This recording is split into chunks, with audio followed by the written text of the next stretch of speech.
Speaking of floating on air, my first buy is Mascots Trucking Kids. What? Bull Nuff alert. My last sale is Chupa Chup wrappers. You're looking vibrant, relaxed, youthful. Thank you. Yes, I don't feel any of those things, but Neither do I, and I don't look at. Wow. oh god, we've gone full Nuffy. Oh, Well. we're back. We are back in inclement, rain-affected Studio 1. I've been working on an intro all day. Do you mind if I do it? Please. Hello, everyone, and welcome. For those in Melbourne, it's currently 8 degrees with zero chance of rain. In Manchester, it's a top of 16 degrees on this beautiful sunny day with 0% chance of winning the Ashes. Oh, there you go. Get rid of your brollies. Broly's gone. Brollies are gone. The Ashes are gone. Well, they've been retained, haven't they? They've been retained. Who by? Australia, mate. Ah, nice. The convicts. Convicts got one up on the old govs, eh? Oh, the old govs, those dirty bread stealers we're going to send down to a tropical paradise with free dental care, good-looking women, and we're going to stay in our miserable, shitty country. Oh, I'm up and about. Yeah. How are you? Well, yeah. Look, I'm very excited after that intro in particular. I know. Yeah, very good, mate. How you been? It's been a lot of sleepless nights. That is actually very true. It's been a plethora, a smorgasbord of live sport. And you know what? It's almost too much. On the weekend, it was too much. Yeah, there was a lot going on. We had the Open, we had the Ashes, Yeah. we had the F1, AFL, NRL, NRLW. Rugby union was not on, so that was good. No. It took the week off. Women's World Cup. So Women's World Cup. Gee whiz, there's, just... a lot of flicking of the remote. And I did almost zero of it. Okay. I was interstate. Oh, yeah, you were. I You're was in the country, recharged the batteries. How'd that go? Great. Until I got to, I don't know, I can't remember the name of it. It was Ronald McDonald Stadium in Newcastle Okay. to watch my Melbourne Stormers Mm-hmm. play. Did not go down well. Oh, wow, okay. And there's a lot of hatred towards Victorians and Melburnians in particular in that crowd. In Newcastle? Why? Great question. Novocastrians weren't too thrilled with the boys from Vic. That's can't say that's been a traditional rivalry in any way. I don't know if they have a rivalry. To be honest, I did a tour of Newcastle. I've spoken about this before. This Steel City. I thought it was inland, not on the water, but actually quite a beautiful city. Yep. But yeah, they didn't like us. Thankfully, I was wearing no merchandise. Yeah, okay, you might have copped some, eh? I was triple denim up. I had a trucker cap with... So you blended in beautifully. Yeah. I almost was invisible. But no, it was a good weekend. You went away as well, I believe. You had maybe a trip into New South Wales as well? Yeah, I've been to Sydney a couple of times for a few little shoots for work. So, yeah, nothing too much to report. Obviously, Sydney, beautiful town. Yeah. And always raining. So It is. I'll grab the brolly. not unlike Manchester. Yeah, God's country. We may as well address the elephant in the room, the 1v2 elephant in the room. Oh, yes, the Collingwood Port Adelaide. Yep. I would say probably, if not game of the season, at least on the podium. Yeah, cracking game. Now, I know you probably received a fair bit of feedback via text. I got a fair bit of feedback in person from a man who will name unnamed, as he's got a young daughter, a young family. I don't want to besmirch his somewhat good name. Okay. Let's just call him Fluke Lorbs. Okay. Yeah. Well, you'll notice that I didn't send any No, you correspondence. didn't, no. Because, one, I'm a good bloke. And two, because beating someone 2 games behind on the ladder is not really that important. There's always a punchline. I felt like I was never going to get some of the messages I get are like, put the kids to bed. You can't have them hearing what they're saying. Yeah. Sort of text. And you're never one of those. No. Never. I am. From time to time, have been known to potentially not do stuff like that. So it was swings and roundabouts. Yep. Yeah. Look, I'm not one to really go into that. Having been to 6 Collingwood grand finals and seeing one win, I'm sort of quite grounded and know to keep everything on a even keel, because eventually there is pain coming. Well, no, there is, and look, I'm not going to make excuses because I have zero recollection of the game. I must have had a bad case of food poisoning. Yeah, that can happen, especially in Newcastle. Yeah. I don't know what went on, but we played you in Melbourne. We got smashed. Played you at Adelaide. Couldn't get the Chocolitos.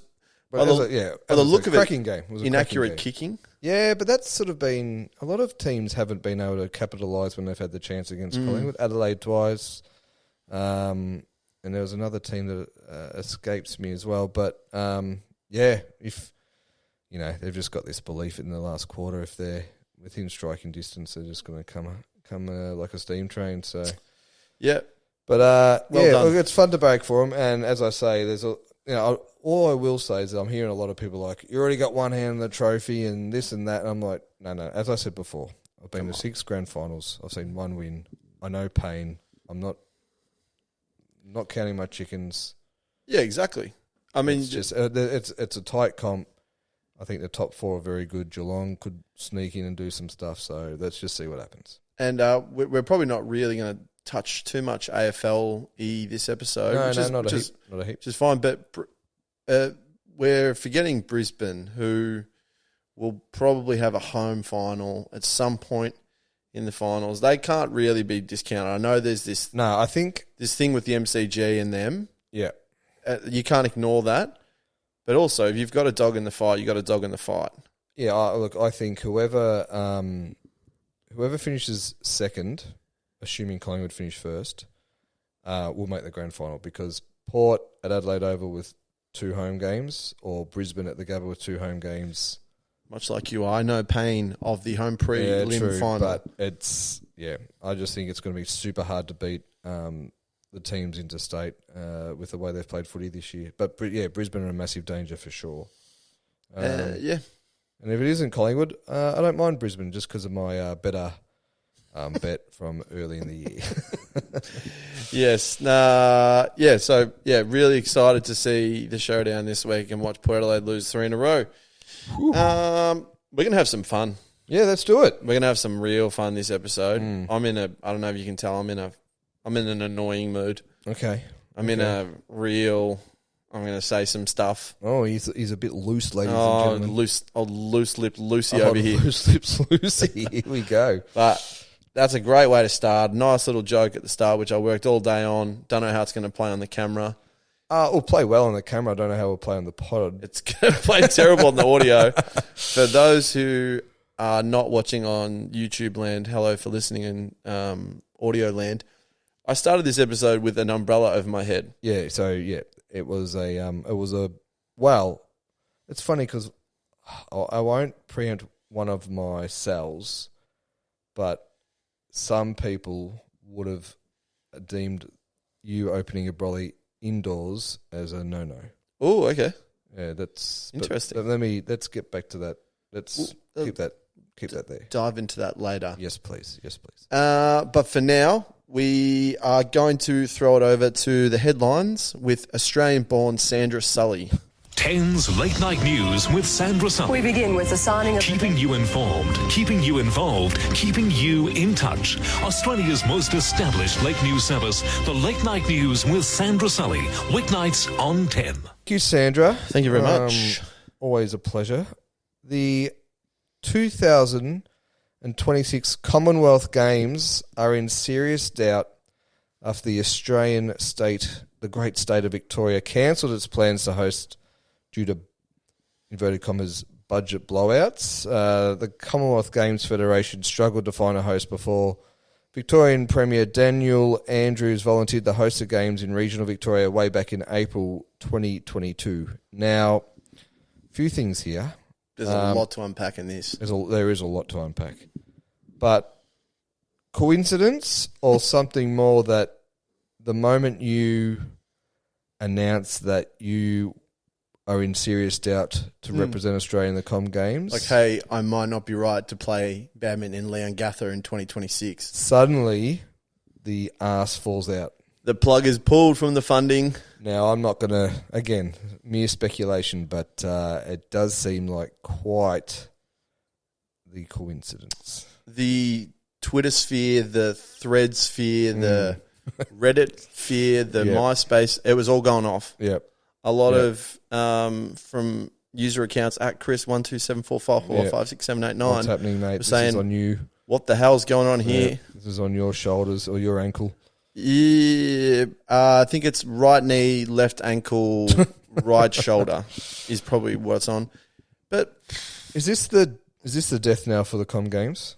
It has to be as an overarching thing. It has to be. I can't see.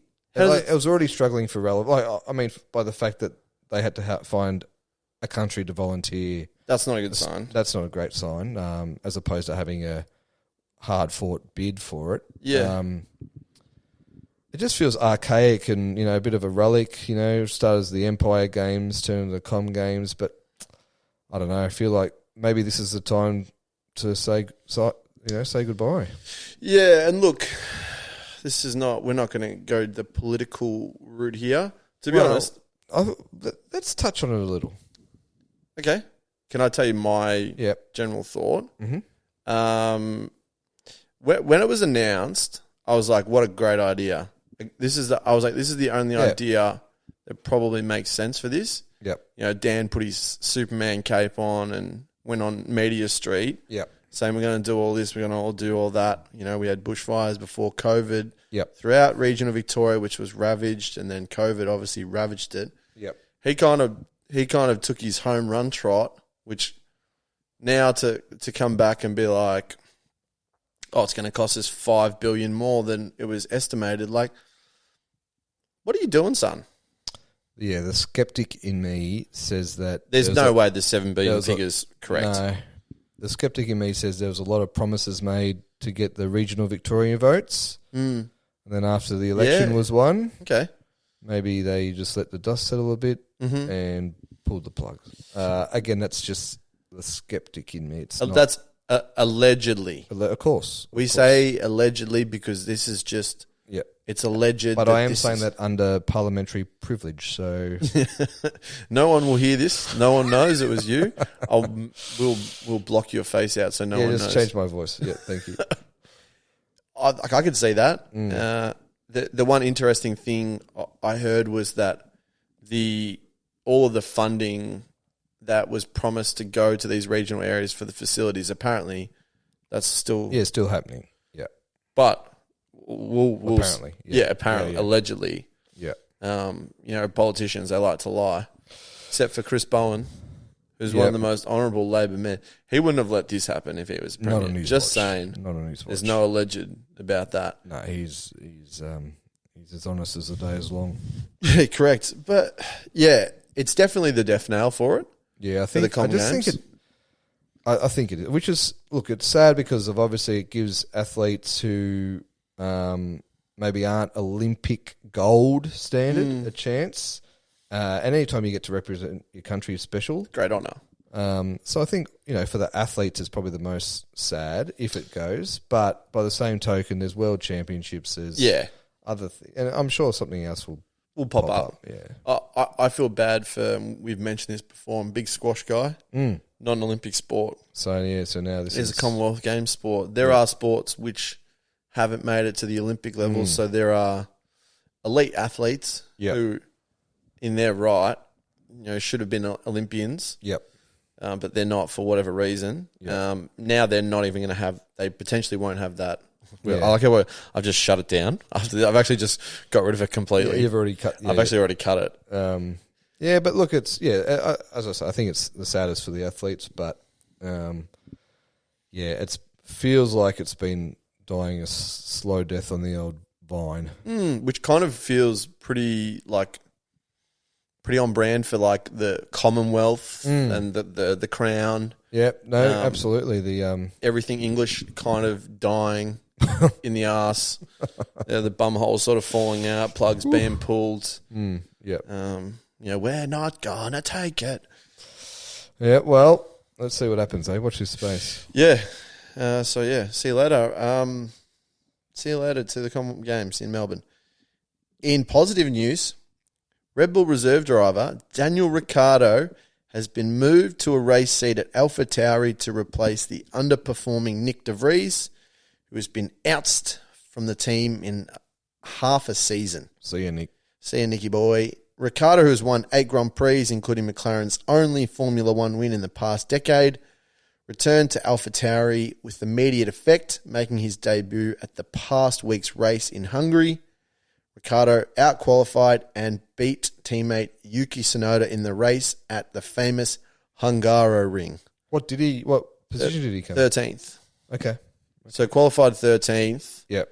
Got rear-ended at the start. No fault of his own. Yoquan Zhu just forgot how to use the accelerate, then forgot how to use the brake. Yeah, right. Went straight up his clacker barrel and then took out both the Alpine cars. Oh, Jesus. So they had 2 DNF. Oh, wow. In the first turn of the race, the second week in a row. Well, he sounds like he's going to be on the way out like Nick. Yeah, but I'll give you a quick summary of his race, just so Ricciardo's race, because there's no mayo or fanboy on this. Please do. So qualified 13th. The car's not great. Beat his teammate, which is what he needs to do. So he got rear-ended, dropped to the back of the field. Yep. Came in for an early pit, and then it was a 2-stop race. And so after, I think it was like 12 or maybe 15 laps on the hard set of tyre, which is typically your long tyre, he basically, he said, look, get me on the mediums. I'll go to the end of this race. I'll manage it. Get me into clean air and like good things will happen. Yep. 40 laps on a medium set of tyres is a long time. Yep. Not every driver can manage that. Yep. So he managed that and literally just sort of picked them off with a move that's called the undercut. Mm-hmm. So let's say you and me are battling each other. Yep. You're behind me. Mm-hmm. You pit first, get a new set of tyres, and you're in some fresh air. Yeah, yeah. And you do 3 laps at like gung-ho. Yep. When I come into pit, I come out behind you. Yeah, right. Yeah. So that's basically what happened. Yep. He managed to get that car back to 13th. Oscar Piastri finished 5th. Second, great. Second really good finish in a row. Yep. For him. So I'm so happy. It's good. I was surprised because I know that Alpha Tauri is more of a sort of like a development arm of Red Bull. So to put obviously one of the most experienced drivers in there is interesting to me. Like why have they done that? Oh, look, here's my thought behind it. They've put him in the seat because their junior program doesn't have good enough drivers. Yeah. And they're really trying to put pressure on Sergio Perez. Yeah, right. They want to see if Sergio Perez is up for it or not. Yeah. And I would say he is not up for it. So do you still see a world next year where it's Verstappen and Ricciardo Red Bull? Yeah, and you know why? Helmut Marko, who's like the big dog at the team, and Christian Horner, that's what they want. Yeah. They are so blatantly obvious in that being what they want. It's not funny. Like, if the boss and the other boss want it, then it's going to happen, right? So this is allegedly how it went down. So Ricciardo did this tyre test at Silverstone after the Silverstone race in the Red Bull car. Yeah, I heard about that. Yep. Apparently, Christian Horner called Helmut Marko and said, "Mate, these are the times he's doing." Helmut Marko picked up the phone, fired Nick de Vries, and put him in the seat. Yeah, right. Like that. Yeah. That's the way they work. So in terms of it, why is there not a young driver in there? So if they're long players, they get him into the second seat at Red Bull. Yeah. So the reason why I think they had Alex Albon in there. Yep. He got promoted to Red Bull, failed, went back to AlphaTauri, and then moved elsewhere. Yep. Pierre Gasly, exact same thing. Yep. And that's why they went with Perez for the second seat, because they were like, look, we've had Ricciardo, who's been the best, number 2 driver at Red Bull. Yep. For they've had for at least maybe 10, 15 years. Yep. Don't quote me on that. They've had 2 young drivers from their junior academy fail. Mm-hmm. Then they've had to go and hire someone who's old with experience, because the junior program's just hasn't worked. Not cutting the mustard. So, and what you're basically saying is Perez starting to falter under the pressure that these young drivers felt going up against Max Verstappen. Yep. So I think 100% they're like, this is the only pairing we've had that worked. Yeah. We've got the best car by a mile, and we could only have this for the next 3 years before everyone catches up. Yeah. Because people forget that before Mercedes won like 7, 8, 48 championships in a row, Red Bull won 4 in a row. Yeah, exactly. With Vettel. Yeah, Vettel, and Ricciardo was a 2 driver then, right? Yeah. Yeah. So people forget that. Yeah. And so I think that's in the forefront of Christian Horner's mind. I think he desperately wants Ricciardo back in there, and they're giving him a chance to prove it. And Perez is doing everything he can to put him in that seat. He's crashing his car in practice. He's not making it out of Q3. He finished on the podium in Hungary. Cool. You're driving a fucking rocket ship. Yeah. It's not you. The way he drives it in qualifying is like he's driving a Celica. Yeah. So it's good to have him back. The conspiracy tinfoil theories that I had were right. Yep, love it. And I'm just so much happier going into race day now. We've got 2 Aussies on the grid. Yeah, which is awesome. It's not fair. It's not fair. It's good. Well, let's watch this space on that one too. Move over John Rahm. Golf. And Novak Djokovic, tennis. There's 2 new alpha dogs in town. Alcaraz recovered from a set down to win his first Wimbledon title in 5 sets over the number 1 seed. Meanwhile, American left-hander. Very important note, which I put in there. Thank you. Appreciate it. Brian Harman, what a good honest name that is, has won his first major, winning the 151st Open Championship at Royal Liverpool by 6 strokes. He moonwalked it. Thoughts on this, please? So Carlos Alcaraz, I forgot to put Carlos in the teleprompter there, so sorry to him. 20 years old, second major. Yeah. Well, I think you bought him I bought him about a year ago. Yeah. Bought him as a 19-year-old, which I'm probably going to take that out. It's doesn't sound good when I say I bought him as a 19-year-old. Well, at least he was of age. Not great. But I was on him I was on him early. That's going to go down. That's going down even better. Keep talking, Chris. I need to get my lawyer on the phone here. Oh, great for him. He just kind of faltered in the French under the pressure. He's had a lot of injuries of late, so and it's in the French is the Claysies go right. Claysies, watch out. Here we go. And Wimbledon is Djokovic's. Yeah, he kind of plays left-handed there. Yeah. And he knows that too. He's open about. He goes. I think he literally said. He goes. I don't think I'll ever lose here again. Well, which is crazy to say. So from that aspect, great to see Djokovic lose. Yeah. I watched about 0 rallies of the whole tournament. Same. It's on Stan. Stan Sport. Mm-hmm. I'm sorry. It's not on 9 at all. Maybe it is. Let's just assume for this conversation it's not. Well, 9 have got. The Ashes, so something had to give, I suppose. Correct. My eyes are not off the Ashes, so that's what had to give. The only grass I'm watching is the grass with rain on it in Old Trafford. Yeah. So watched nothing of that, but happy to see him regardless. And And then Brian Harmon. Brian Harmon, who I'd never heard of, to be honest with you. You said his honest name. If Yep. you looked at a photo of him, you're like, oh, that's Brian Harmon. Like, if I put him in a police lineup, you'd be like, that's him. That's him. That's Brian. Small guy, lefty, Yeah. just an honest, consistent performer. I don't know how many times he's won on the PGA Tour, but it was a big price to win this. Well, massive, yeah. This tournament kind of always it brings the underdogs in a little bit, just tougher conditions.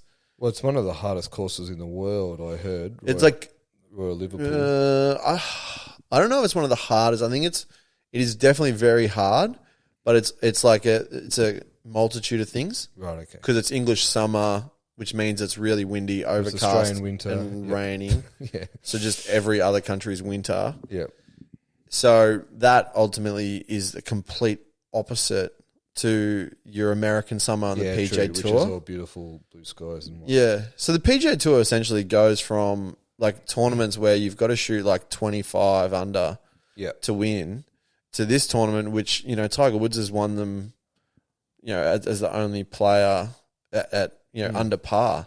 Well, they've actually had, like, the Masters was weather affected too, actually. So, a bit of an anomaly. Bit of an anomaly. But, really happy to see him win. I had a lot of players who were, like, in the top 5. But they were never a sniff. Yeah. So it's kind of a disaster from a betting point when someone goes that far ahead. Hard game, the old golf betting game. Happy for him, happy for Carlos. Yep. But mainly happy to see Djokovic lose, to be honest. Yeah, no, I'd say that's a hard agree. Yep. Well done to those two guys. Where are we here? The Matildas. The Matildas have overcome the absence of captain Sam Kerr to defeat Ireland 1-0 in their first match at the FIFA Women's World Cup in Sydney last week. The result gives the Matildas a huge chance of qualifying for the next stage of the competition, with games against Nigeria and Canada still to come. The Matildas will be playing Nigeria on Thursday night, which will likely be run and won by the time you are listening to this and listening to this outdated breakdown. Well, yeah, I mean, the tournament's still very much alive, obviously. Let's just do this. You guess the score, and I'll guess the score.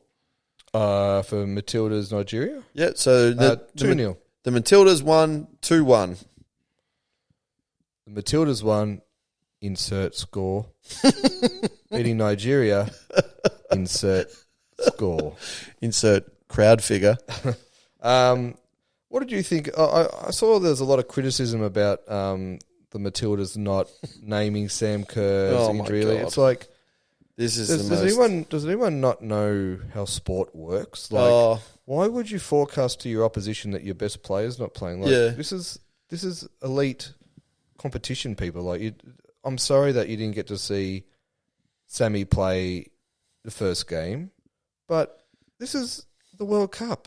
Like, you keep your cards close to your chest. Yeah, I know, and I'm going to bleep this name out, but when tweets about it and he's upset, then you know that you're on the wrong side of the argument. On the wrong side of history, yeah, exactly. Yeah, you know you're agreeing with the wrong side if you're agreeing with what he said. Yeah. And he was like, what a disgrace. I mean, what are we doing here? He's been a sports broadcaster for a long time. Like, he needs to grow up, and anyone else who has that opinion also needs to grow up. Oh, he needs a Met card. All 3 zones, as if we're going back to Frankston back in the day when it was Zone 3 for the smack bus, because he's been asking for it for a decade, I reckon. Yeah. But not that we promote violence in any way. Absolutely not. But it's a metaphorical smack bus. Yeah, it's a verbal smack. Yeah. The verbal clout. But look, that was a ridiculous opinion for anyone. Yeah, anyone who thinks that Australia should have announced that, stop listening. But it was devastating to see her go out. Look, not a great time to pull a string, or calf, or whatever it was. But she'll be back for the hopefully next round. Yeah, that's why the game tomorrow night is so crucial. I'm saying that like, well done, Nuffy. Like a game in the World Cup is crucial. Go on, tell us more, Nate. Yeah. Oh wow, thanks for this in-depth analysis. You fucking idiot.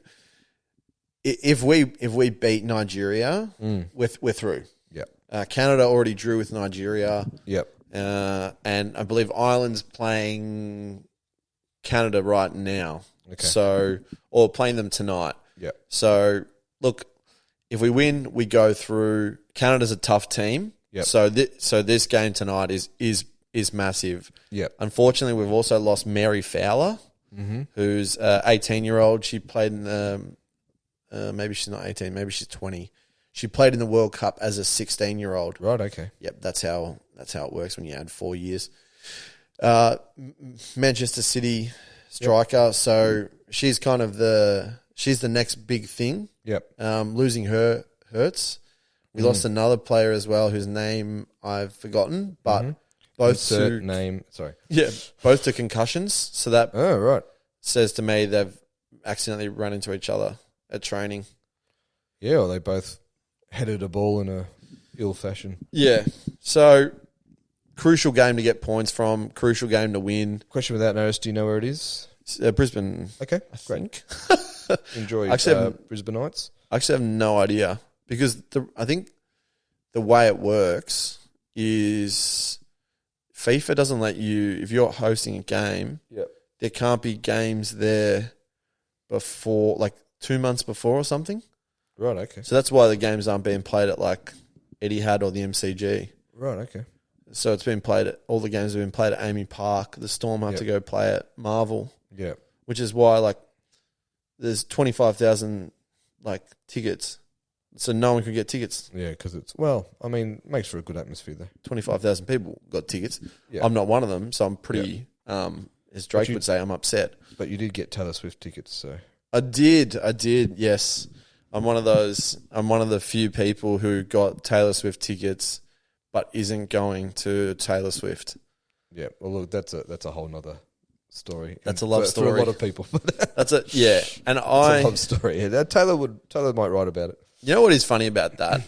So the ticket obviously is for Caitlin. Mm-hmm. Big Swiftie. Yeah, right. Yep. She felt like, rather than, she was obviously very excited, but she also didn't want to be like, I got a ticket. Mm. Because of like, some people were so devo that they missed out. Yeah. Right, like okay. how crazy is that? That's how many people wanted to go. Oh, it's insane. I found the whole thing staggering.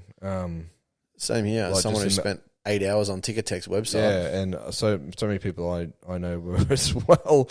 And like this, the amount of like she's a human money press. This Taylor Swift, like she's just making hand over fist. Like it's actually outrageous. But anyway, that tour's got to be $1 billion tour. It is. It's a $1.2 billion tour. Oh, there you go.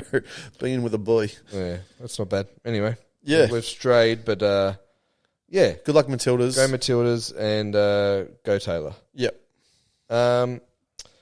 Australia will keep the famous urn, the Ashes urn, after rain didn't go away on the final day play at the beautiful and prestigious Old Trafford in Manchester, denying English fans and the English players and the English press the finish to the fourth test that they required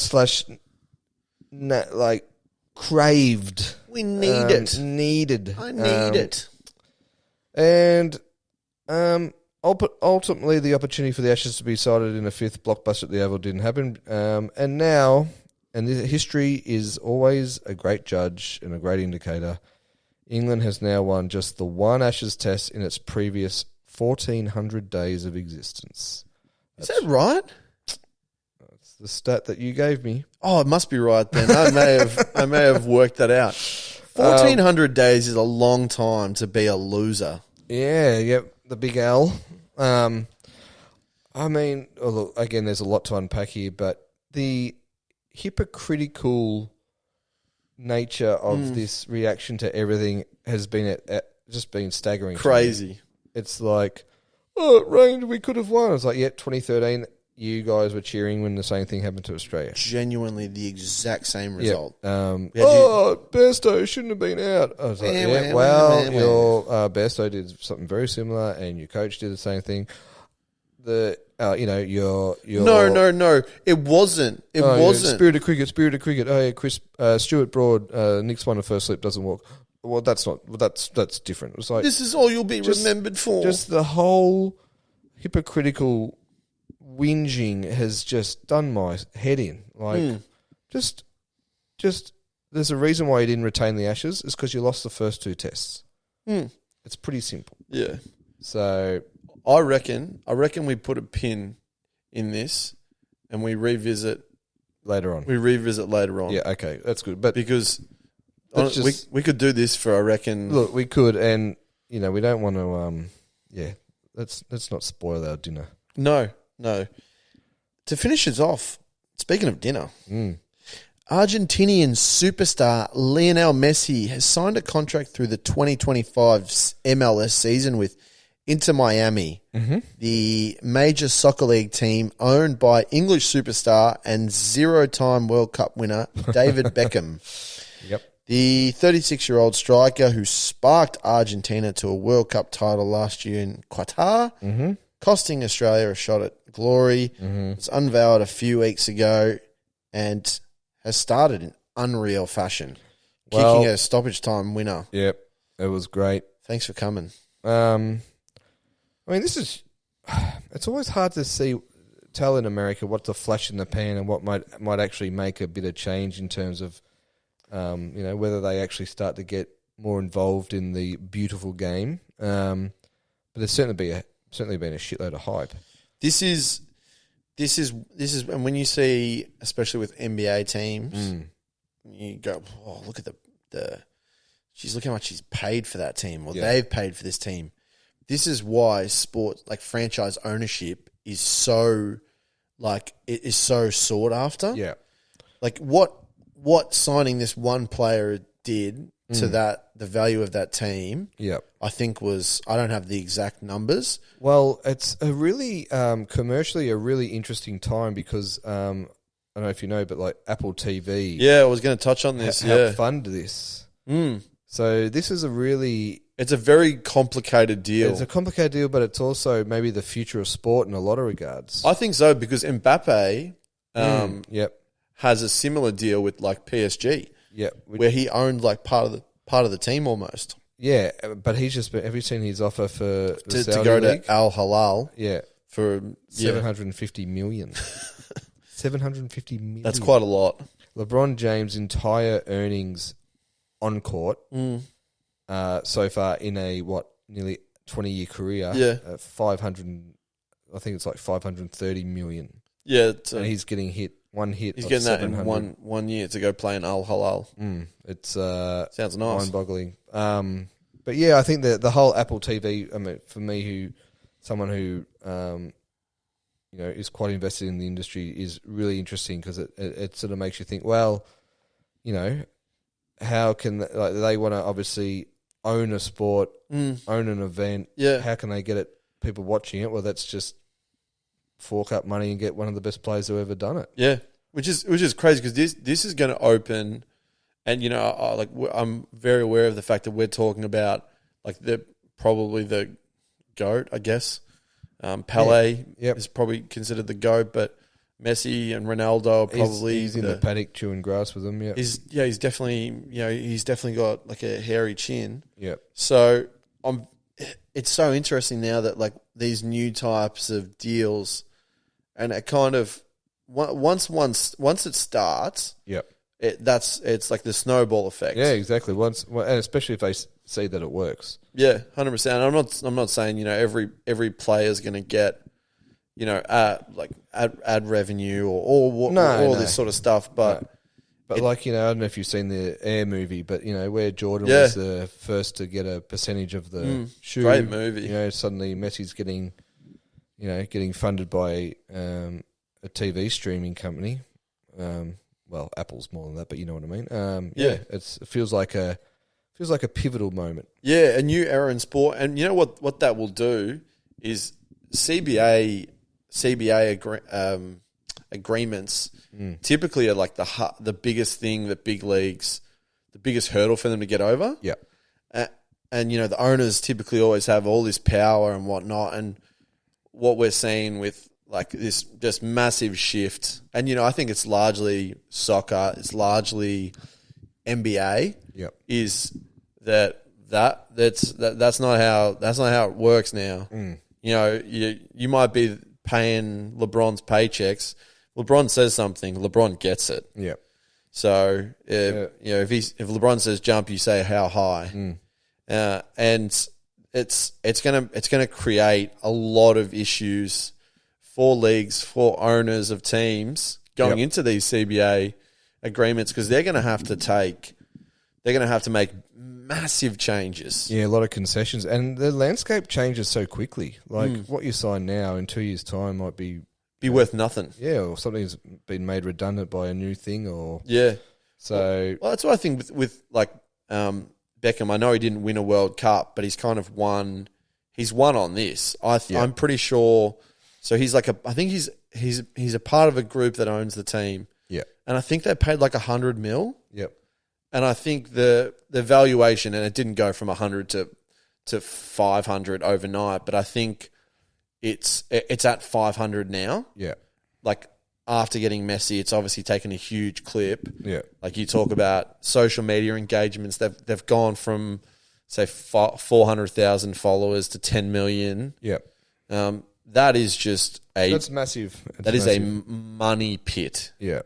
And then you got things like Welcome to Wrexham as well, which is a different way of, like Disney got involved in there. I just feel like maybe this is the moment where soccer does get a little bit of a foothold in the States. I think there is going to be something like that for Miami. Yeah, well, it doesn't surprise me. Yeah. So I'm pretty sure there is. Yeah. So look, like hats off to them. Like, absolutely.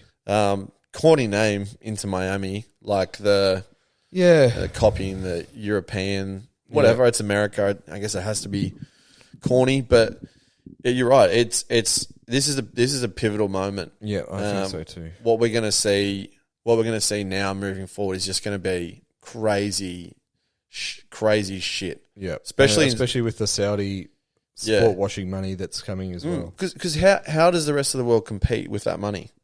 Well, you can't really. Yeah. But also, and like you got other things like the actor and writers strike currently happening in Hollywood. Yeah, means that content's got to dry up, or suddenly live sport becomes even more valuable, even more profitable. Yeah, 100%. It's a safe bet. There's just a whole lot of different parts to this, which is it's intriguing. It is very intriguing. I'm looking forward to seeing how it plays out. Yep. That's the headlines for this portion of the episode. Consider yourself up to date. Consider yourself informed.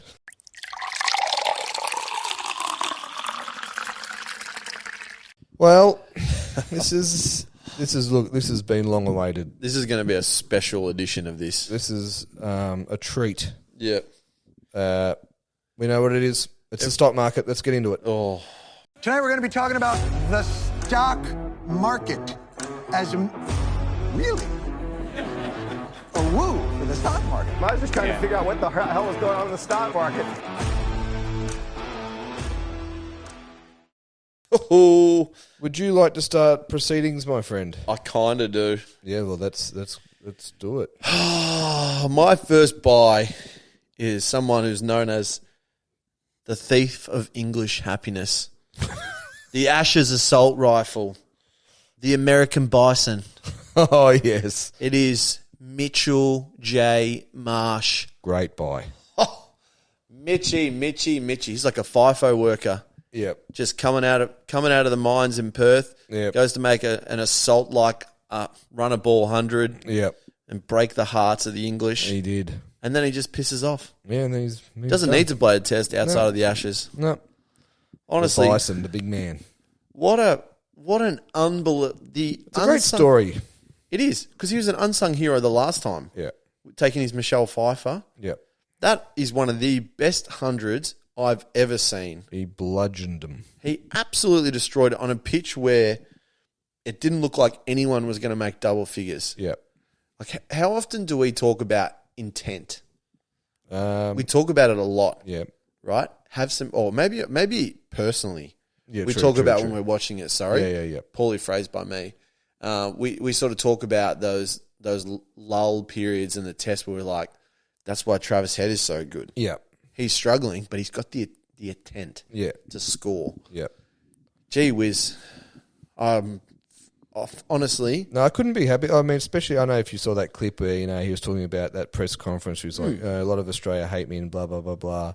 And it was just, I think it was probably more... It's a real moment. I've never hated him, but I've always thought that maybe the public were just frustrated. They could see the potential, and he just never wasn't quite consistent with that potential. But it's great that for him to feel like he's conquered that mountain. Question without notice. Do you think Australians are harder on all-rounders than any other position in cricket? I'd say on par with opening batsmen. Good call. I feel like ever since Freddie Flintoff absolutely ruined us, our mindset towards all-rounders from a actual cricketing head honcho thing has been, we need to find an all-rounder. We need to find a clone. Need to find a clone. And we look, you never, like, we may never, we're like, I think Cam Green looks great and he's struggled in this series, but he's already, he's made a ton against India. He's taken a 5 for, I think he's going to be a great all-rounder. He's still very young, still learning the test caper. The tools are there. Yeah, absolutely. And it doesn't, Freddie Flintoff wasn't a gun first game. It took him a long time to get good. No, 100%. I think it's just that but you're right. We've always had that expectation that you need to. We need one of these. Flintoff standard straight away. Yeah. Yeah, and like I think this is getting way off topic here, but I'm okay with it. We probably judged Shane Watson a lot harder than what we should have. Well, Shane Watson was the double threat. He was an all rounder and an opening batsman, so he copped a lot of it. Yeah. And the first 100 he made was in the test that Pakistan threw. Whoops. Whoopsies. Thanks for that. But Mitch, great. That press conference was so real. Yeah. The amount of pressure for someone like him in his career to come in at that moment. Yeah, it was amazing. That takes some big bison balls. It does, some BBs. BBB. BBBs. Yeah. And by all reports, he's a great, cracking fella. Yeah. Really good human. So, but yeah, you're right. It was one of the all-time great Australian test innings in an Ashes. Yep. And maybe in test cricket. I think we've said this before, like, we don't really remember those, like, I remember his 100 against, like, South Africa. Like, nah. This is what we remember. The stakes were high. Yeah, this is what we remember. Stakes were high here. Yeah. Ball swinging, overcast, shit pitch, shit Jukes ball. You've had Smith fail, you've had Marnus fail, you've had, all these top-class world ICC best batsmen in the world cricketers failing. Who's going to stand up? The Bison will. The Bison will. So tip of the cap to the Bison. Yep. That's my first buy. Great buy. Love it. Yours? My first buy is Chris Bowen. That's right. You, my friend. I'm buying you. Interesting. You were the canary in the coal mine when you alerted the world, both podcast world and world in general, that English bowler Ollie Robinson was marinated in Flog sauce. Wasn't he ever? And at the time, it was before the Ashes, and you had a real crack at him. And honestly, I was like, geez, he's heated about this Ollie Robinson bloke. I don't really know much about him. And then didn't he show his true colours almost instantly in the Ashes series? And I was like, you know what? Credit where it's due. Mm-hmm. I'm buying my man Chris Bowen for alerting us to the fact that Ollie Robinson is a tosser. Just marinated dripping in toss sauce. Oh. And like that is actually that means a lot. Thank you. I appreciate that.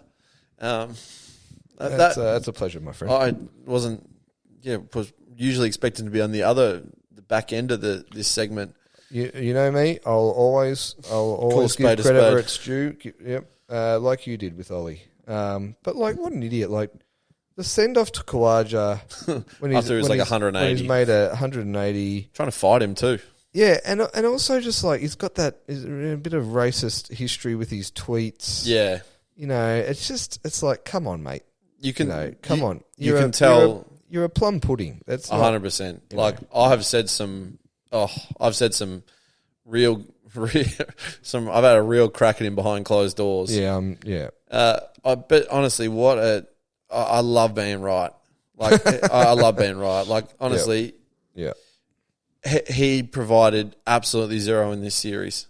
Yeah, look, zero. He bowled out some okay overs and whatnot, but generally, I mean, he didn't play the last test. So I took 3 for 31 game. Tells you everything you need to know about where he's at, I suppose. Can't be that hard. No. He was just treading water for Wokes and Wood to come back, I suppose. And what we typically see with people with a larger build trying to tread water is they can't tread water for long. They tend to go under. So, They sink. Ollie, see you later. Yep. See you later. So that's my first buy. That's a good one. Thank you. Obviously, it's a good one. My second buy is being a supporter of a team that has a keeper that doesn't keep at an under 12s development level that needs a backstop. Like, how good is that? Yeah, it's fun. How good is having a keeper when the ball comes to you, they catch it? Yep. Yeah, it's generally the required role of that position. Yeah, is to sort of catch as opposed to just stop. For those who aren't sure what my actual buy is, it's not having Johnny Bairstow in our team. Yeah. So that's my second buy because I thought it was too easy to sell. True. Sir Johnny. So you're buying the fact that he was conceived and in England, given birth to in England. Yeah. Yeah. So look, it would be a very easy sell. Yep. But my God, this may be the worst keeping performance we're ever going to see in a series since that series against Pakistan with Cameron Akmal, who was throwing the game. Yeah. He was taking money to drop catches, and we've got old fat sausage red hair hands here, just trying to slap it like it's a monkey. Well, like their symbols. What do you think of him being stranded on 99, just out of interest? That's the funniest shit I've ever seen. I don't think I've ever been happier in my life to see that, because I could kind of see what was happening. You know, like, yep, they're going to declare He's running out of partners. Once he gets to 100, he's running out of partners. Look, maybe if he was a little fitter, he probably would have scored a little bit quicker. I know he did. Turns a single into a two here. Maybe, right. Or maybe he turns a dot ball into a single because he's not very quick. Yeah, he's a sore ankle. But I got to say, he's been.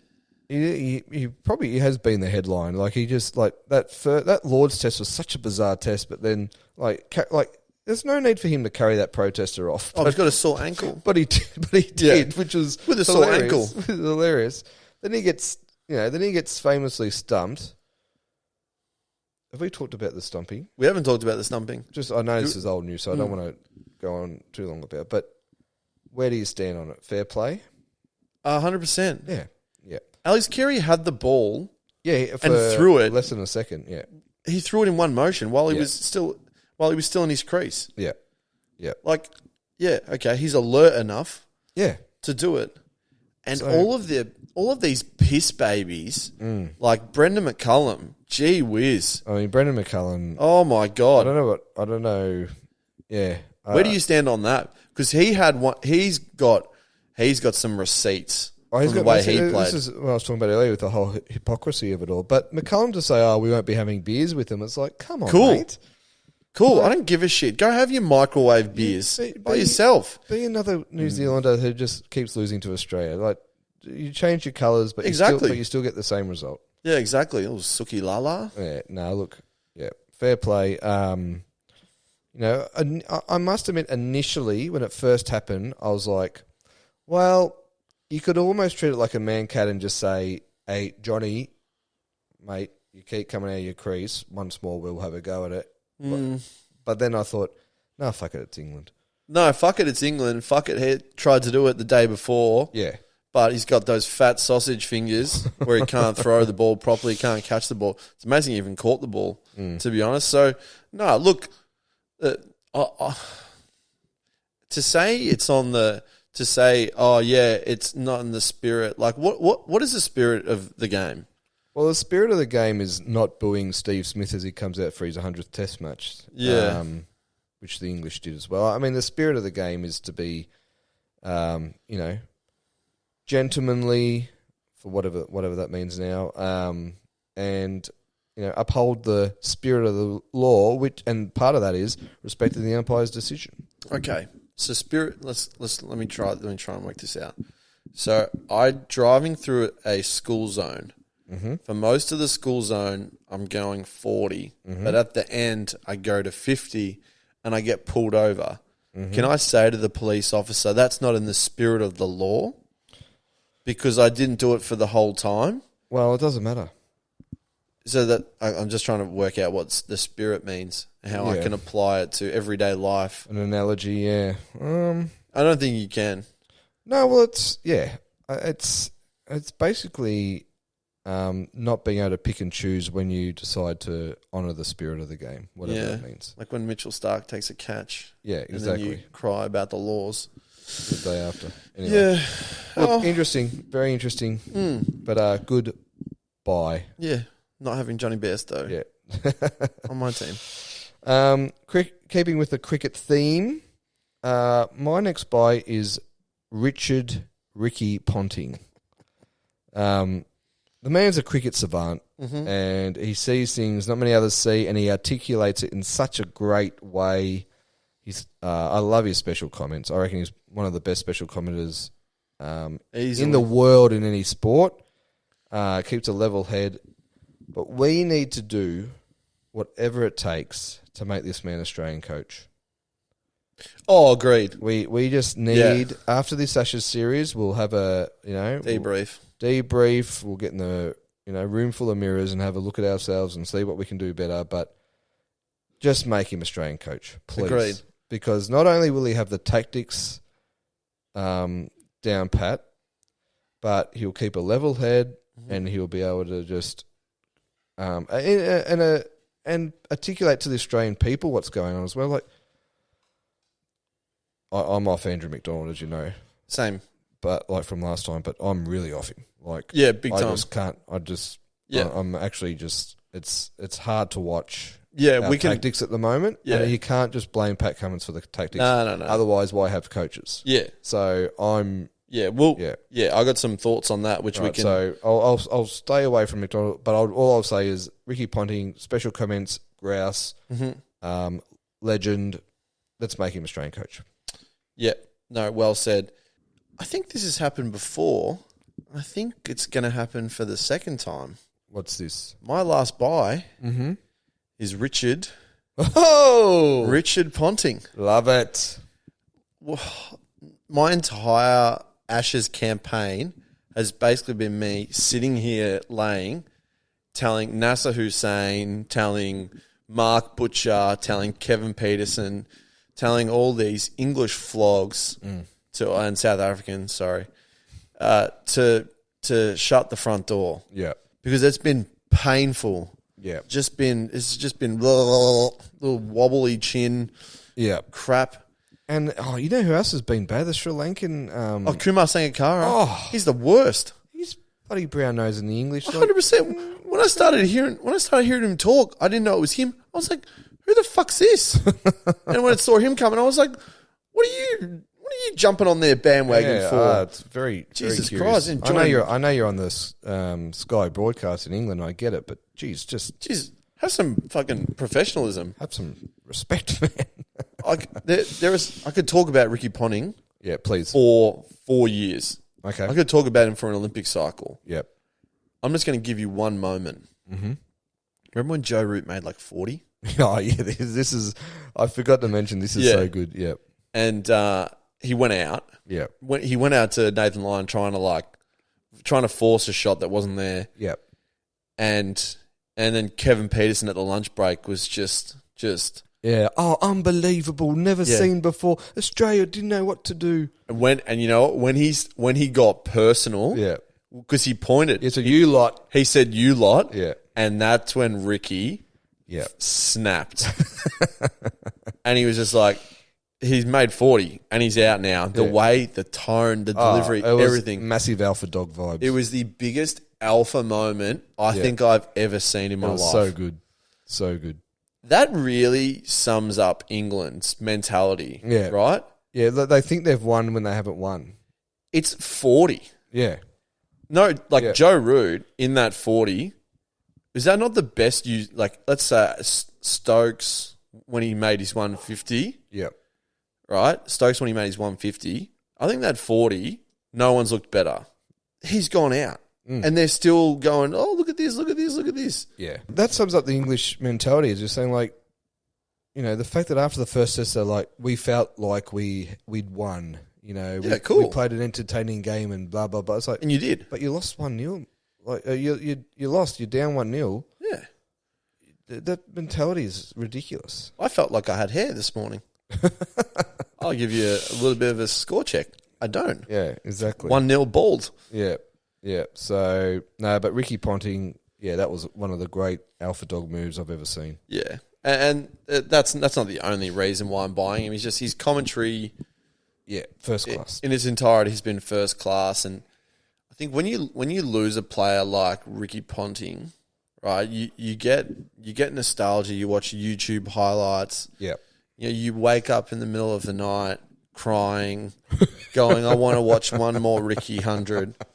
Having him like commentate and having a photo with him, I think it doesn't give me closure because I don't need closure. Yeah. But it keeps him like close. It keeps him close to me. Keeps the candle burning. It keeps the candle burning. I want my Ricky Ponting candle to burn until I die. Yeah. Like when I die, and like I'm happy for this to be like a kind of part of my will and testament. Mm-hmm. I actually want the photo of me and Ricky Ponting to be on the top of my coffin, and I want this not to be morbid, and this hat. Okay. Like I don't think that's asking much. No, it's easy. That's how much Ricky Ponting means to me. We can sort that out. Yeah. It's funny. Yeah, I think the reason why he's able to articulate what the great special comments people are able to tell you why it's happening, not what's happening. Yeah. A lot of commentators will tell you what's happening. It's like, I'm watching the TV, mate. I can see what's happening. Yeah. Why is it happening? And he just does it brilliantly. So. Yep. No, he does. Couldn't have said it any better myself. Well, there you go. A rare double buy. My last buy quickly is Harley Reid. Oh, yeah. Nice. And I'm buying him because if it's true, as it was reported, that he's told West Coast he doesn't want to go over there, I get the whole, draft situation and, if everyone said they didn't want to go, then the whole draft falls over and blah, blah, blah, blah. But I would rather a kid be upfront with a club and say, my current thinking is I don't want to fly over the other side of the country, play for what is currently a basket case of a club. I'd rather stay at home. I'd rather that honesty than Well, I was going to ask you. Yeah. Would you rather that happen, like a kid be honest and say he doesn't want to fly to the other side of the country, or would you rather have a Horn Francis type situation where he doesn't really say it, but almost immediately cues in the rack and he wants to go home? And I'm not picking on Horn Francis. I'm just This is a no. It's just one of those like you're like, hey, I bought you, so now I'm going to give you a little bit of a smack. Yeah. It's great. It's a great question because, and here's the problem with it being a Victorian, here's the strength, right, and it being a Victorian-born player as opposed to say it's a South Australian player or a player from WA. Yeah. If you're West Coast, in my opinion, you're bonkers if that conversation's been had. Mm-hmm. You're bonkers if you still try and draft him. See, I would. It's interesting because you're normally bottom of the ladder for a reason because you shit's hit the fan. But West Coast, of all the clubs, so powerful, so much money, so much resources. I reckon they can turn it around pretty quickly, potentially. Agreed. I'd back in the club and just go, we're going to take you, Harley, and you play your best footy, and after 2 years, whatever it is, if you want to go back home, we'll trade you for some good currency. Like, I just think you're mad if you don't take him. Yeah, look, I can only say what I would do. I'm just thinking from and we're not privy to the conversation. No. And here's my thinking, rather than going your avenue, which I think there's a lot of merit to it. If you're doing this pre-draft, you've got most teams can do it from a salary cap point of view, from a financial sense. You go 2 years ahead, let's say which I think it's probably expected that he has an absolute brainstorming couple of years. Yep. He's going to price himself out, probably currency-wise, from a salary cap, and probably from a trade value point of view. Yep. I just think trading him from the draft, you can get a whole ton of these, future picks, all this sort of stuff. Yeah, true, before he's even played. Yeah. So this draft isn't, I think the next draft is pretty heavy on WA-based talent. Right, okay, yep. So they might be, well, again, this is stuff that they're forecasting as opposed to. Well, now that you can trade for this stuff, this is probably why I would do it. There's, I think, 3 or 4 really good WA-based players who expected to go the first round. Yeah. It's a guy, Daniel Curtin, who made the All-Australian team after the Carnival. He looks ripe and ready to go. Yeah. So if you can turn Harley, so you're saying if you can turn Harley Reid into 2 first-round picks this year and a first-round pick next year, which is heavy WA talent. Yeah. That's 3, maybe potential 10-year 100% for one. Yeah. I mean, it makes sense. I suppose, for me, it's just more about do you want the kid to be honest with you and upfront, or do you want the kid to? Yes. Yeah, I think you do, don't you? Yes. Yeah. And then it's on you to make that decision. And it doesn't mean you can't take him. It just means he's put his cards on the table, and it's up to you to change his mind, I suppose. Yeah, and I think we spoke about it with the Leo Messi thing, right? 10 years ago, we never would have said this was going to happen with the number 1 pick, right? Yeah. But the landscape's changing. Yeah, the players are having more say than ever. The players have more say. The players have more power. This is where the dinosaurs have their. Oh, I don't want a player who's got that attitude. I want someone who brings his lunch pail and he gets to work. Shut up. Yeah.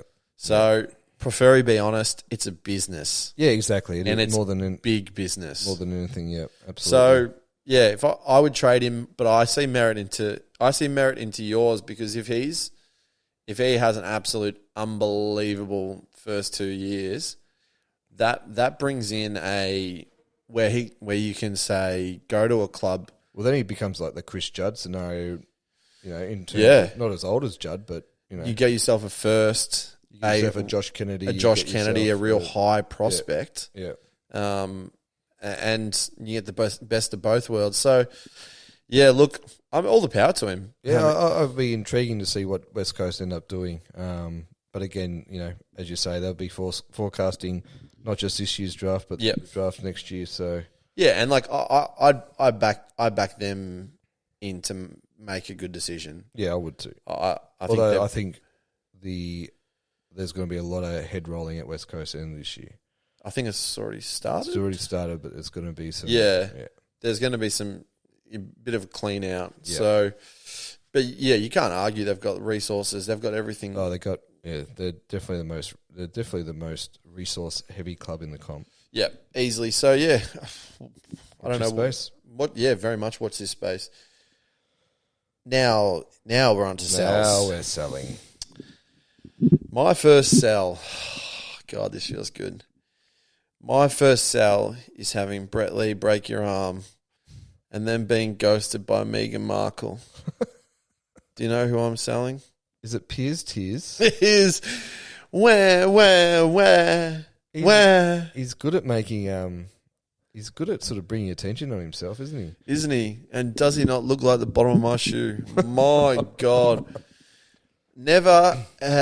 I've said this before, never have we come across a bigger bunch of piss babies than English people around this. He's leading the bus. Yeah, he hasn't shined any glory on himself, and not that there was much glory to be Sean. Honestly, he looked like a 400 over net ball using net training. Yeah. He. Again, it's all very hypocritical as well. You know. Yeah. Stuff that they've previously gloated and talked about as being fair and reasonable is now not because Australia have done it. Is now the biggest injustice. Yeah, it's funny. Can I quickly tell a quick little story just before we go on? Absolutely. So I had the privilege of this is a little name drop, so you'll have to pick this up later. But privilege of interviewing Wasm Akram for 50 minutes. I did see that. I completely forgot about that. KO, which was awesome. Also left-hander. But honestly, one of my heroes growing up. Yeah. I used to love how he bowled, and he was a great batsman as well. But and I said to him, do you think the English are whingers? And he said, not whingers, but moaners. I don't know what the difference is. But he basically said a quick story about how when they went over to England and they were reverse swinging the ball and getting these wickets, the English were calling it cheating. Yeah, right. But then when Wasm and I don't know if it was Wako Yunus, but it might have been him or another one, were playing county cricket. Yeah. They were teaching the English bowlers how to do reverse swing. That's crazy. And then the English bowlers started doing it. And they were like, it's an art form. And he was just saying that sort of hypocritical, if it's not us, it's not right sort of mentality has been going on for quite a long time. So I found that quite interesting. But yeah. That is a great story. I had no idea that they were like getting upset about reverse swing when Pakistani and when he was a young fella and he was it's your cricket balls that are doing this. Yeah, exactly.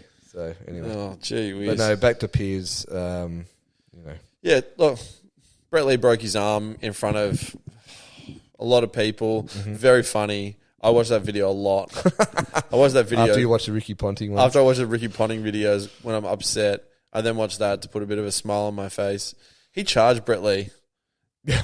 Yeah, that was silly. Yeah, that's and then, Meghan Markle ghosted him, and then he got all upset about that, like, as if she wasn't going to ghost you, man. Like, seriously. Who do you think you are? He looks like he looks like the bottom of my shoe after I've stepped on something at the dog park. So that's my first sell. Good sell. Is not having Brett Lee break your arm and not being ghosted by the princess of... Well, apparently there's trouble in paradise there too. Not that I really care, but... Yeah, no, we don't. We're not royal watchers. We're not. My first sell is, well, what comes up must come down. It's Chris Bowen.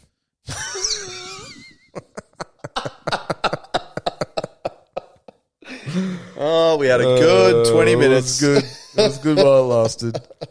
And I was going to save this for later in the year, but I thought the synergy of a buy and a sell was too good to ignore. But it's time to pay the piper for all those people. And honestly, you're probably collateral damage here.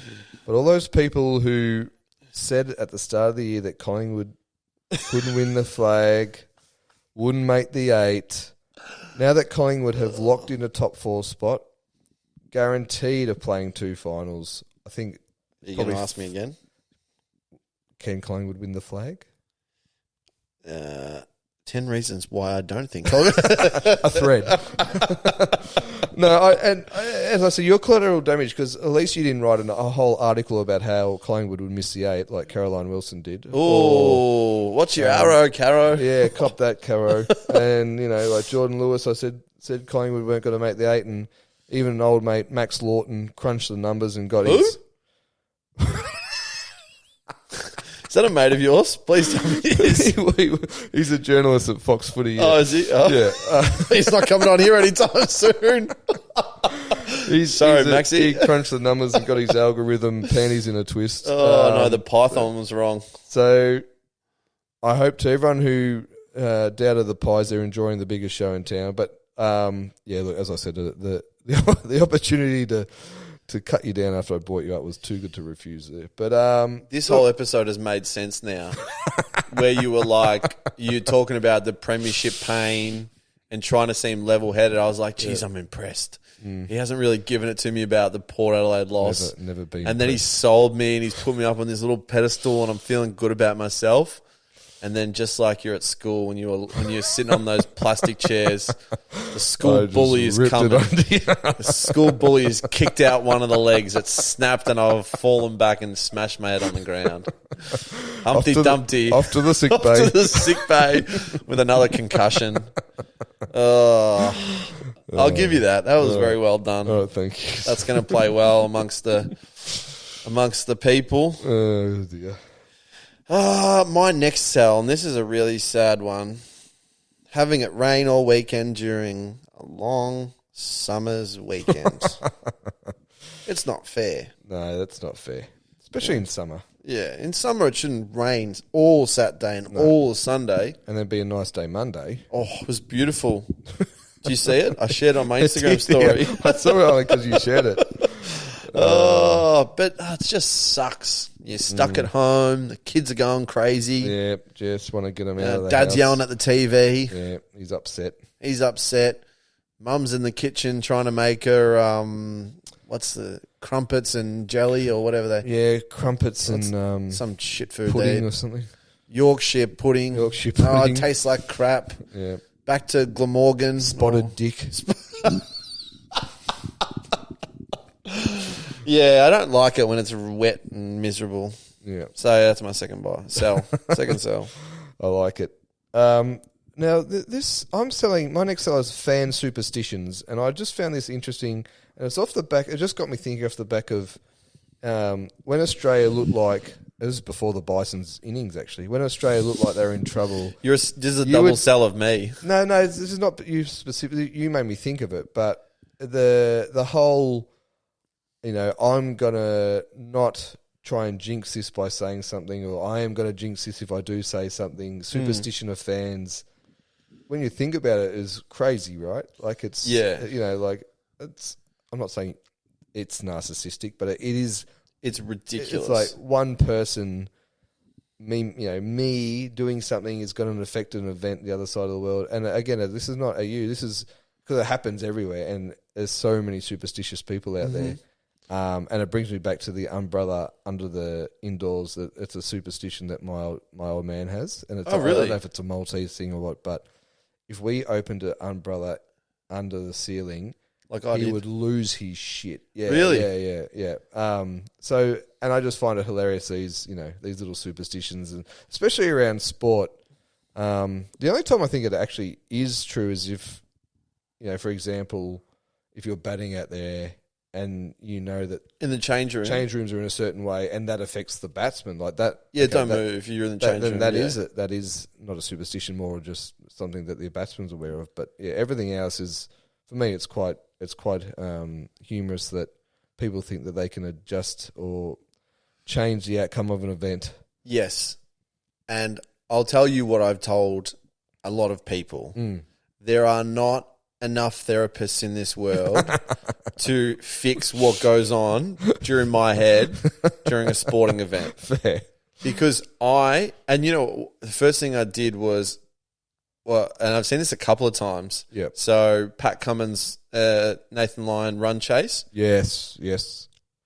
I didn't move. I didn't move. Well, good on you for staying out, because I've put in so many man hours. When Kerry went out, it was close to 3 a.m. And I had a shoot in 2 days' time. I was flying to Sydney the next day, and I was like, if I don't go to bed now, I'm going to be cooked. Yeah. And I also don't want to see them celebrating this test win. Yeah. So good on you for sticking fat with it, because what a win that would have been to watch live. It was, because I do genuinely get terrified that if I move. So when you say you didn't move, does that mean you don't get a drink? Nah, don't pee. I needed to pee so bad. Yeah, and the first thing I did was wet the couch. No, the first thing I did was urinate all over myself. I went onto Facebook to see what was going on. I don't even know why I just went on, and there was the first thing I saw was a guy who used to coach me in footy, and he said at 3:34 in the morning. It would have been 4-ish. Yeah, he's like, thank you to everyone for not moving. And I was like, at least I knew I wasn't alone. It's a very, very common thing. Yeah, I just find it. Yeah, it's quite fascinating. Really. Yeah, but I I know as I say it sounds so silly that I do genuinely think that when I move, or if like a pizza gets here and I go up and get the pizza, or I go get a drink, it changes the momentum. It's like if there's a... It's like the butterfly effect or something. Yeah, like when Mitch Marsh came in and I didn't move. I sat here and didn't move. And I was, truthfully, because you went to sleep and I got pissed off. Well... Because I was texting you. I was texting like 3 or 4 people. And the account of the show, actually, he's probably the reason why we almost lost. Because the last test, he was like, I'm done. He'd be like, that's me. He'll go to bed at lunch. Yeah. And I'm like, you're leaving me to go through session 2 by myself. And he goes, hopefully I don't wake up to like 4 or 5 wickets. And I'm like, well, geez, you're leaving me high and dry here. Yep. So I was actually a little annoyed. And I think I mean, sometimes I would love to stay up all the time, but the price you paid was you didn't get to see one of the best hundreds. Correct. I only watched the highlights. So that's the thing. You put in the hard yards, you get the rewards. Correct. I've had the rewards this time. So, but yeah, superstitions.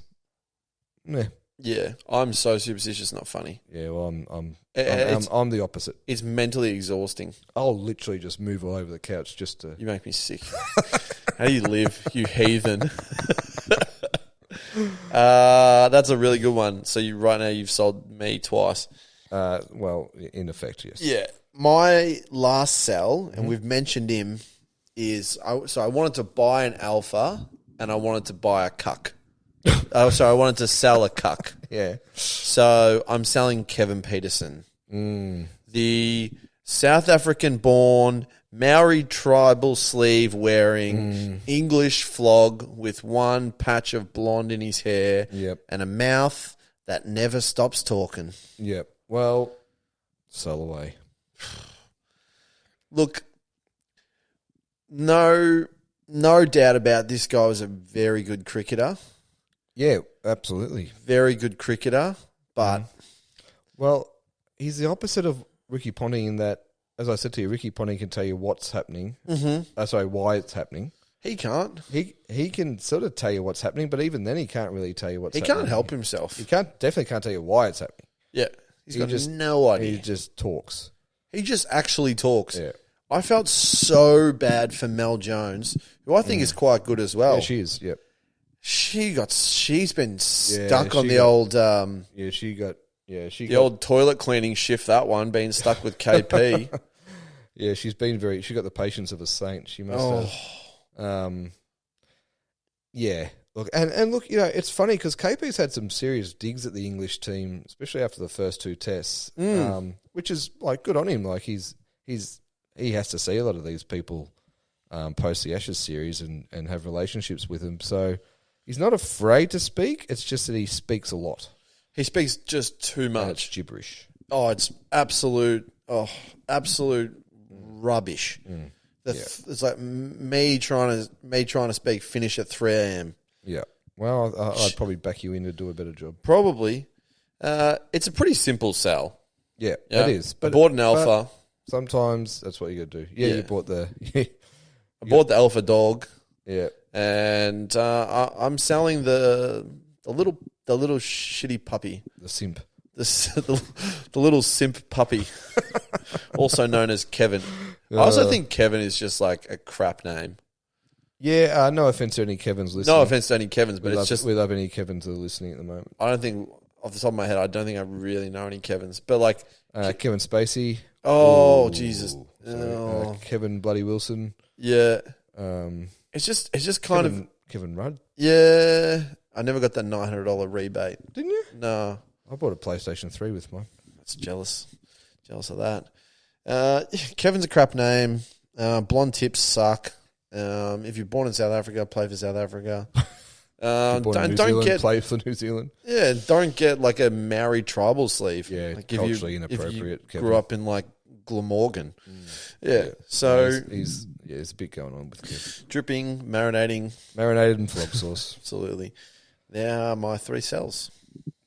great sell. Great Thanks. sells. My last sell, and I don't know if this happened to you, and I don't know what I've done, and if it's something to do with Zuckerberg, I'm sorry, Zuck, and please forgive me for whatever I did. He's in shape now, so be careful. Yeah, he is. He's throwing hands. On Instagram, I'm selling this Instagram crap I've been getting where I get these little shit things come up on my feed. I don't subscribe to them. They just come up like suggested or whatever.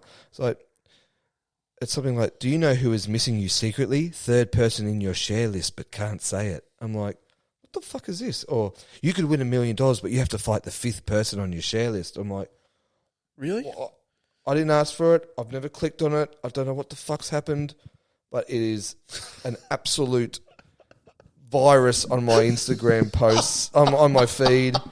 This is a Trojan virus if I've ever heard of one. And I don't know what's happened. I'm just like, what? No. Unclick. It's put me off Instagram. I'm like, I can't. That's probably not a bad thing. It may have helped. Maybe that's why it's happened. But I don't know if it's happened to anyone else. But some of this shit, I don't even know what it meant. I was like, what's a third?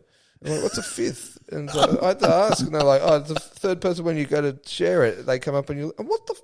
Anyway, I don't know what's happened. Yeah, that's like the modern day send this email. Yeah, if you Send don't again talk about superstitions. If you don't send this email, then 100 people will blah blah blah, whatever it used to be. Question without a notice: did you ever send one of those? No, fuck no. I hate that shit. There wasn't one. No, Never. Never. 0 times. Okay, so I stopped sending them after. I did. I would have sent a couple. Yeah, no, not never my bag. Yeah, my bag. yeah. No, I just wanted to check where you were on the superstitious. No, I'm not a No. superstitious man, as you probably can gather. I just wanted to see if there was any. No, it's like if you don't send this now, then the person you love will die. It's like, oh, go off you go, do your best. Yeah, it's like if you don't send this to 10 people, you'll get like extreme misfortune. It's like, well, I'm bald, fat, and ugly. So it's like, so I must have missed the last email. yes. So I must have missed a lot. Yeah. I guess I'm definitely not sending this one. Yeah, what else is going to happen? Yeah, look, I don't know. It sounds like it might just be me, but for God's sakes, please make it stop. Yeah. Anyway, the algorithm's gone off its nut. That's interesting. Did you have a look at Threads while we're talking about Zuckerberg? Yeah, I signed up to Threads in that sort of massive 48-hour of when 3 million people signed up. I haven't really looked at it since, to be honest. I've never had. I've noticed I've got no new followers. I'm not following anyone new. Yeah, same. Feels like it's died off. It looks pretty crap, to be honest. I think people who are just posting on Twitter, then just copy pasting it on Threads and blah blah blah. Yeah, I think people are just waiting till Twitter actually officially dies. Well, it's being rebranded as X. Yeah, what? Because of the AFL success they had with it. That's ridiculous. So yeah, maybe there'll be some super goals on the X socials or something. I don't know. But you've done me with that comment. You've absolutely done me with that comment. Oh, she whiz. So I can't wait to have that back. Oh yeah, no, that is crap behavior. I don't really spend too much time on. I'm a terrible responder on Instagram. I'm a terrible responder. Actually, all forms of communication. Yep. Text, I'm my best. Mm-hmm. But Facebook Messenger, if it's not a group chat, I won't reply. Yeah. WhatsApp, I'm okay. Twitter, I check once a month. Yeah, look, I'd so much love to get off the social media teat, but it's so ingrained now. It's very hard to stop looking. I've definitely cut back. Yeah, maybe Twitter turning into X and Threads not doing anything will help, and then Instagram giving me these shit algorithm stuff. So, gee whiz. So anyway. You've sold Chris, Zuckerberg, yeah, and Elon. Yeah, they're supposed to fight. Yeah, I heard that at the Coliseum potentially. Yeah, right. Jesus, talk about a who gives a fuck event. Talk about fucking. Will you watch? No, I won't. I will rather forward those emails. A good way to finish. Yeah, I think so. Maybe. Who knows? Who knows? We've been waffling. Who knows? No, it's all good. It's all good. So yeah, that is this episode's stock macret.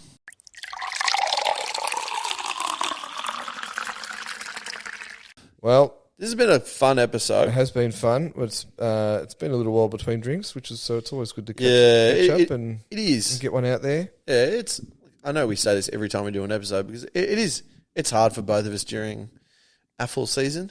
You're working a lot. I'm working a lot. But it's, we appreciate anyone that listens. It's what it's all about. You don't win a premiership in July, but you can listen to us.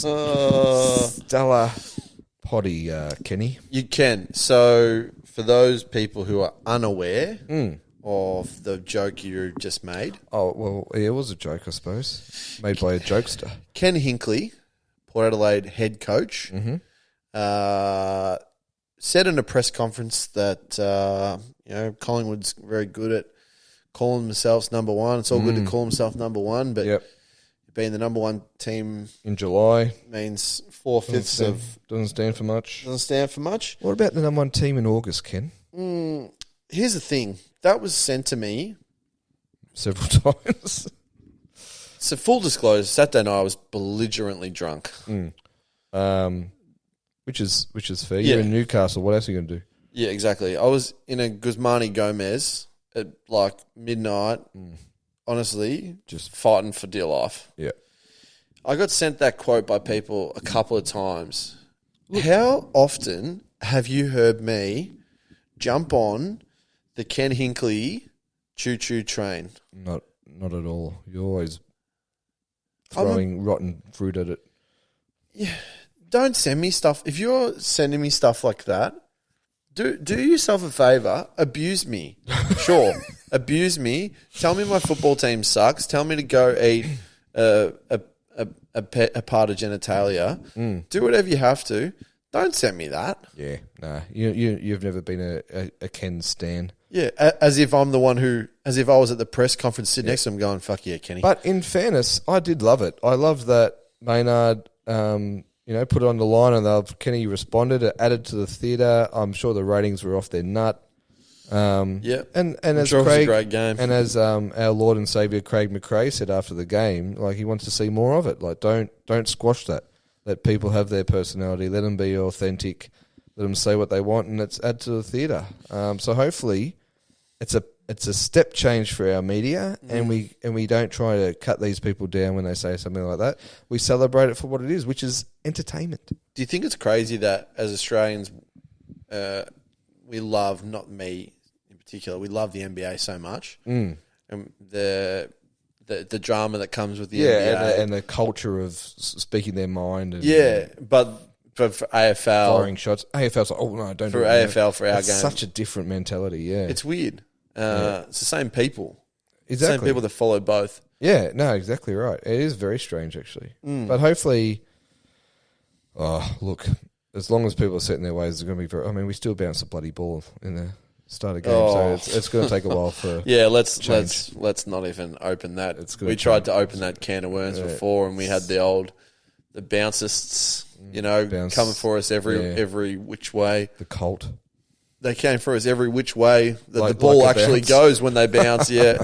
Recall, please. I'm throwing it up. Please nominate. Shut up. Yeah. Exactly. Look, I don't know. We'll try and get another one of these out soon. Oh, yeah. There'll be hopefully early August edition. We've got the 5th test coming up. Yeah, well, the Ashes will be running one. The Women's FIFA World Cup will probably be running one. Any thoughts on the 5th test? How do you think it'll play out? I just hope they play Murphy. They need to play a spinner. And I think at the time when Nathan Lyon went down, it did feel like a Glenn McGrath moment, and it did. They're lucky to get away with it, to be honest, because he's such an important part of that side. Yeah, and the trust they didn't have in Murphy was a bit concerning because if he's not the next in line, and I actually thought he bowled well, but he just bowled at the wrong time. Yeah, and again, the tactics there were do we want shocking. Before we go, do we want to quickly touch on the the tactics side of things? Because I know this has been an episode filled with, taking the Mickey Mouse out of a pretty average, pathetic sporting country and nation overall. Yeah, look, I think they have. Fine. I think I hate the term baseball, but call it baseball. I think the short stuff that we bowled to tailenders is rubbish. Oh my god! And I just don't get for T20 cricket is probably the most popular form of cricket in the world at the moment. Yep. And it's probably the most played by cricketers at the moment. Mm-hmm. Why don't you just bowl T20 cricket when people like Stokes are teeing off? Change the pace, bowl outside off stump. Slow balls. You can bowl that and also set test fields, which should make it very hard to get away. And yet they bowl this short rubbish. I was staggered by. I don't even know if they are tactics. They just feel like. It honestly doesn't feel like tactics. Look, feels like lost at sea, to be honest. Yeah, it does genuinely feel like lost at sea. And look, you can. People are saying like Pat Cummins hasn't exactly had the greatest series as a captain. Can't argue with that. Andrew McDonald, if he's behind these tactics, well, if it's not him, who is it? Yeah. If that's not the role of a coach, then what is the role of a coach? Yeah, no, it's a great point. He has to go. Yeah, that's the reason why they call it baseball, because it's Brendan McCullum's coach and they're his tactics. Yeah. So we're calling this he's been Ronald ball, and it's useless. Yeah, no, yeah. Well, and it was being called cum ball at one point. Yeah, well, that's probably not call it that. But the thing that will annoy me is that if nothing changes, we'll smash Pakistan, we'll smash South Africa and Australia. Yeah. Marnus will make his 200s, and everyone will be flying and everyone will be like, oh, nothing to see here. But I do think this has been a bit of an eye-opener in terms of, what do we expect from our coaches? Yeah. Yeah, no, absolutely. It's been embarrassing for a large portion of the Ashes. It's been unwatchable. A lot of it's been almost unwatchable in terms of just the way we're bowling at them, and just like, this is nonsensical. Yeah, completely nonsensical. The Stokes 150 was just a shit show of the highest order. Shit show. I mean, good on him for absolutely. He's a freak. He's a freak show, and he was hitting some of those shots as pure as maybe they were Gilchrist like. Yeah, but the way we were bowling to him, no, not as good as Kelly, of course not. But the way they were bowling to him was just like inviting it to happen. Yeah. So anyway, it's crazy. I would give anything to see Ricky Ponting coach this team. Yeah, I was kind of on the fence when Andrew McDonald was named the coach. I think I was only probably leaning on one side of the fence because he's Victorian. Same, and then he dropped 2 Victorians for the 4th test. Yeah, and he's got red hair. I just can't ignore that fact. And also, I just think it was almost a bit of a tail wagging the dog decision, that one. I don't think they went through a process. It felt like the players sort of wanted McDonald because he, that sort of player empowerment. It's probably the anti-Langer, right? Like Langer was such a presence and had such strong opinions and processes in the Australian team, and they wanted the opposite of that. And so McDonald is probably, just player empowerment, etc. So that's why I'm also like, are they his tactics? Yeah. I just don't know what's happening in there. It'd be very interesting. I mean, there is a camera crew following this around for the test. Okay. So that's going to, in my mind, hopefully give us a few answers. Yeah. Where do you stand on this? I'm pretty keen to see Nessa get involved, get into the game. Yeah. I feel like he might be like a really good county/shield player, and whether he's got it at the top level, I'm not sure. Although every time he has played tests in Australia, he's done well. Yeah. So I mean, we've retained the Ashes. Let's get him in. Let's see what he's got. I'd love to see. I know. I'm pretty sure he's injured. Lance Morris, the wild thing. I think he's what we. I think that he's what we probably need. Yeah, once like Starks will retire within the next couple of years, you would think But we need that sort of Mark Wood, Brett Lee, who's Joel Bakhtar, express pace, scare the shit out of batsmen. Because who's England's best bowler been? Well, it's probably been Stuart Broad, but after him it's been Wood. And even Wokes. But it hasn't been Anderson, and it hasn't been Robinson. Who do you think's, answer this probably in a different way. Who have you been most worried about when given the ball? Wood. Yeah. And that was the same thing in that test that he played. Yeah. He was the only bowler where you're like, shit. It's genuine pace. That's gas. It's smoke. Yeah. So, and I love watching it. It's great. It's great watching it until he starts talking, then it's just, you're just like, it's the two brain cells just taking over. Fifth test. I think we're going to win. To be honest, I think I think the shackles are off. A little bit of pressure gone. And you know what? Marnus has made 100. He tends to make runs in bunches. Yeah, I've been waiting for him to get his ton because he's too good a batsman not to. Yeah.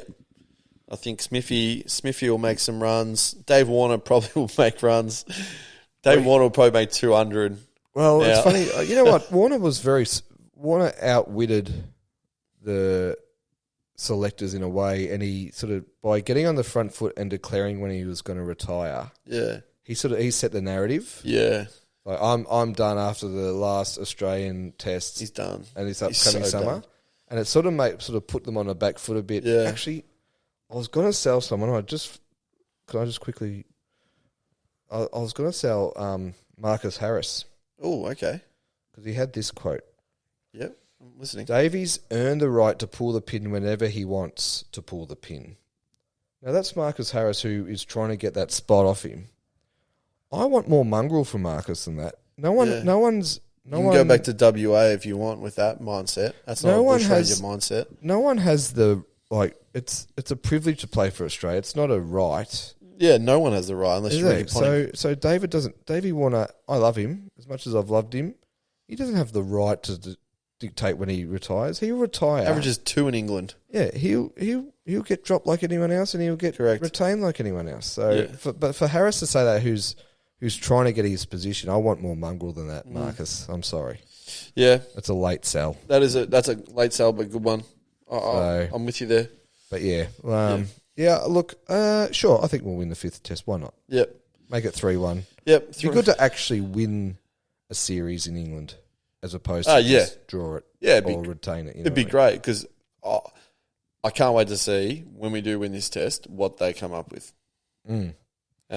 Excuse-wise, you mean? Yeah. The win the moral ashes, the spirit I'm sure of cricket will ashes. Be a success and could have been champion. They might all get MBEs and do a double-decker bus tour. Maybe. Wouldn't put it past them. No. And they'll be throwing beers up to the bus and they'll be like, Johnny, catch the beer. Like, oh shit. Why is Johnny sober? Why is Johnny doing Dry July? What a way to finish. Tim. Thank you, Chris, and everyone, both on the ears and on the eyes on YouTube. Thank you. Thank you very much. We appreciate it. And shop early, always shop early. And beat the rush. Speaking of floating on air, my first buy is Mascots Trucking Kids. What? Bull Nuff alert. My last sale is Chupa Chup wrappers. You're looking vibrant, relaxed, youthful.